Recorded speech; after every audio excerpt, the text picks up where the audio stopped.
新竹新埔的体验活动相当多，当地结合地方文化跟生态保育，发展出了多元的观光经济产业。第二站，我跟可爱的轩轩要拜访一座休闲农场，体验客家美食，还要自己动手做铜碗。哦，你看，老板你怎么改？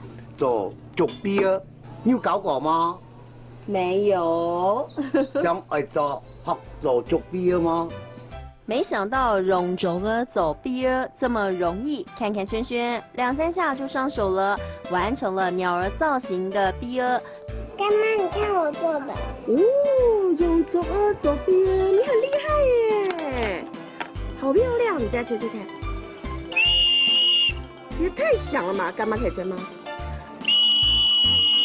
好像什么的声音？小鸟儿。好，再给你吹一个。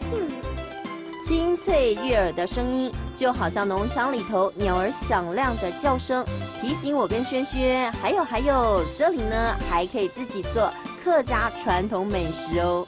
怎么打鸡巴？啊，怎么打鸡巴？这个是我们用糯米盘，把那糯米盘倒落来哈。全部都倒哦。对，那煮越滑嚟呀。啊，你放收棍你要嘛哈？高腰，唔可以淹到啊哈。啊，吹嘅时间要嘛哈？吹要上。感觉很怕打到手哎。冇可能呐。啊，小朋友们吹2下好啊。换你。好。看专业的老板一派轻松，一边倒还可以一边讲解，脸不红气不喘，但其实很不容易。我跟轩轩一下子就投降了，看来我们还是比较适合吃货的角色。洁白绵密的糯米团 ，QQ 的口感，搭配甜滋滋的花生粉，让我跟小蚂蚁轩轩一口接一口吃得好满足。沾很多花生粉，对不对？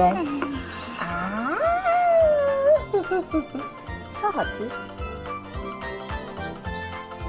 轩轩，我们今天好充实哦。对啊，有吃鸡巴，还有用中儿走边。